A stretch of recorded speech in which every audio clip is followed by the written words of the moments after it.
Mockingbird, yeah. Have you heard? The word is Mockingbird, or something like that.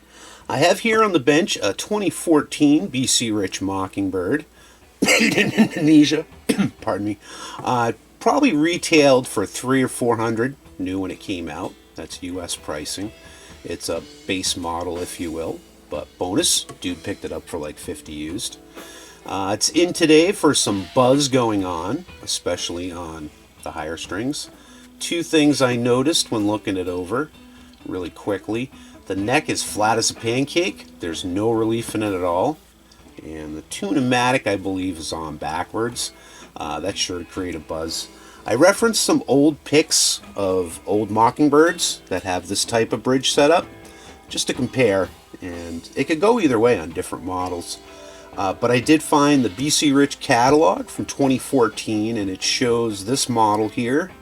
And the saddle screws are facing the neck. It's also got a chip out down here. Looks like someone dropped it. Not much I can do about that. It's kind of masked with some black paint, so it's not noticeable to the eye. That's okay, it gives a character. It's got two humbuckers, switch, volume, tone. And also, it may or may not have come from Kerry King. Definitely not. Maybe Kelly King.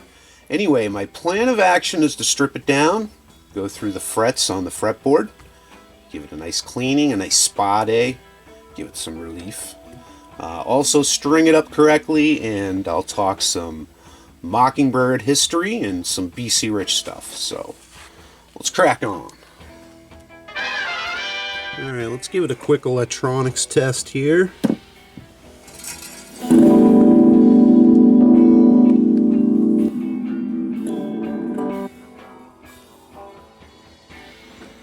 That's really tight. I don't know if the knob is dragging.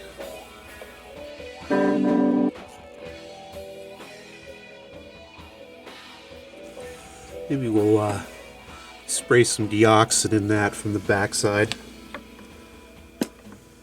Alright, electronics work. No snap, crackle, pop. Let's take some strings off of it and start cleaning it up. So the Mockingbird model was designed on a sketch by bassist Johnny Go-Go Callis. And his was designed with a short horn version in 1975. And the first production Mockingbird was released in 1976 and was redesigned by Bernie Rico into the Longhorn version in 1978. And that's the shape you see here. The September 2010 issue of Guitar World ranked the Mockingbird as the coolest guitar of all time, ahead of the Les Paul and Strat. Sure, you could argue that. I couldn't think of an exclusive player of the Mockingbird. There's been a lot of famous guys that played them, but I don't see those guys as being like well known for playing the Mockingbird exclusively. Some of my favorites, though, are actually on this list. Some influential players considered these their favorite guitars. Of course, their guitars are real Mockingbirds. This is mocking a Mockingbird. If you've ever played a vintage BC Rich with a neck through or set neck, you know exactly what I'm talking about, how comfy those guitars are. Anyway, you have Dick Wagner, who played with Alice Cooper and Kiss and Lou Reed. And a huge inspiration for me is Joe Perry. But like I don't envision him with a Mockingbird. I know he played them, but when in my mind's eye, Joe Perry has a Les Paul. And of course there's Slash, which of course you don't associate with a Mockingbird at all. But I read Slash's autobiography, and he loved his Mockingbird. And I think he kind of went to a Les Paul for aesthetics in the Guns N' Roses. I don't know if the Mockingbird really fit the Guns. But correct me if I'm wrong, he might have been doing a lot of recording with his Mockingbird, but I just remember Slash loved his Mockingbird. Who else played him? Dave Mustaine, a huge influence for me. Lita Ford, huge influence. Eric Melvin, Steve Hunter, Nils Lofgren, the guy from Golden Earring, and then there's Chuck Schuldiner, Josh Homme, And of course, Kerry King of Slayer, another huge inspiration. But again, in my mind's eye, I see Kerry King playing, a V. The guy from Creator, the guy from Fish, the guy from Opeth, and Rick Derringer. That's not that long of a list. I've personally owned two BC Riches. The first was an early 80s Rich Bitch 6-string, and it was model RBG01 maybe. My stepdad saw the neck poking out of a dumpster and brought it home for me to use for parts. This would have been like 89 or so. At that point I had my first guitar, which was a Hondo Exploder, Squire Strat that my grandpa got me at a pawn shop, and a Harmony Les Paul that my stepdad got me from someone he worked with maybe. But the bitch was pointy and weird. Dave Mustaine played one. And I plugged it in, found it worked just fine. It was an NJ model, the bolt-on neck. I remember the body finish was like chipped to hell. It was bright red. But it was comfy, and I wish I still had it. It left me with the Harmony and the Strat and a Vox wah that I had in a trade-in for a brand new PV Bandit 112 amp. And a used BC Rich mid-80s like Super Strat type. And it was used, but it was minty fresh. And it had Floyd Rose, locking trem, DiMarzios, and they even included a hard shell case, which was a bonus. But that allowed me to keep up with the thrash metal band I was in high school, and not having to deal with like a sus amp and guitars was a relief. The neck on that guitar snapped in the mid-90s. I still have the body, but a genuine BC Rich neck is pricey, so it's on the shelf for now. I'm usually not a fan of blowing stuff all over my bench, but there was a lot of buildup in here before I had even started with the frets of like metal shavings. And so I got as much as I could out with the vacuum and, gave it a blowout for that. But yeah, that's just weird. And that's the second guitar I think I've gotten from the same guy that had that. So maybe just metal filings in the air or something. So yeah, I'm going to put boomers on it. 10s, of course. I also went through the fretboard and the neck, oiled it up. It was pretty dry. Soaked that right in. And I got the truss rod cover off so I can do an adjustment once I get the tension on the strings.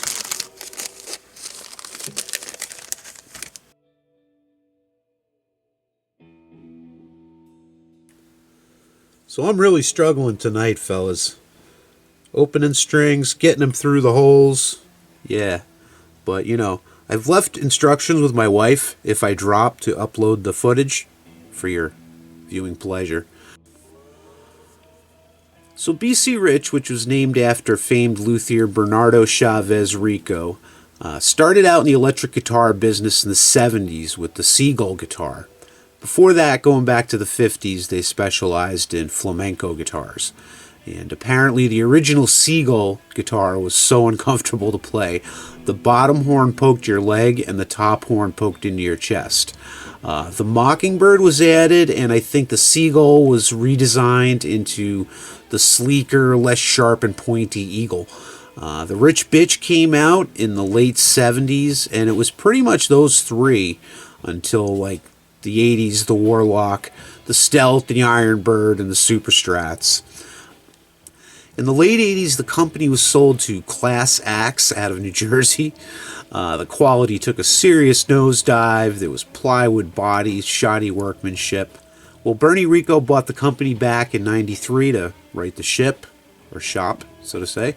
He passed in 1999, and the BC Rich Company is actually still around now. They were owned by the Hanser Music Company after Bernie passed. There was a change of ownership in 2019, and looking at their website, they have a pretty decent lineup of guitars. All appear to be high quality, nothing less than $1,000.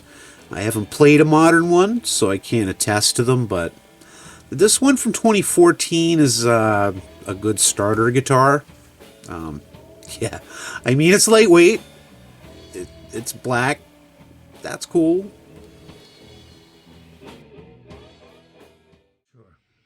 One thing I do notice, he wants to do that. They wants to dive on you, yeah. But that's all right. I'm used to holding guitars, so.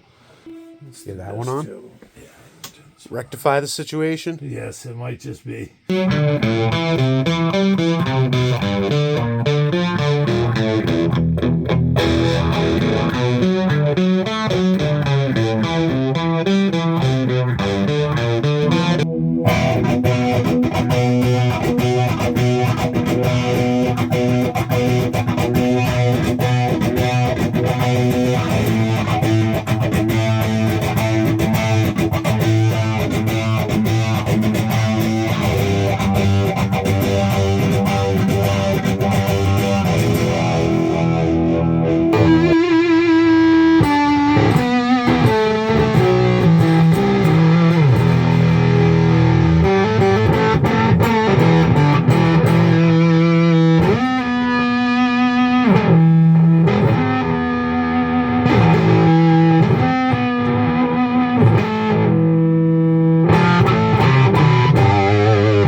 Does this have a smaller neck too?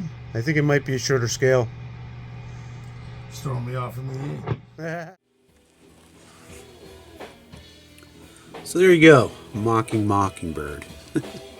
Glad to see that BC Rich moved away from these cheap Indonesian guitars. I mean, I've played Indonesian guitars that are good quality, but this one's kind of stolen valor.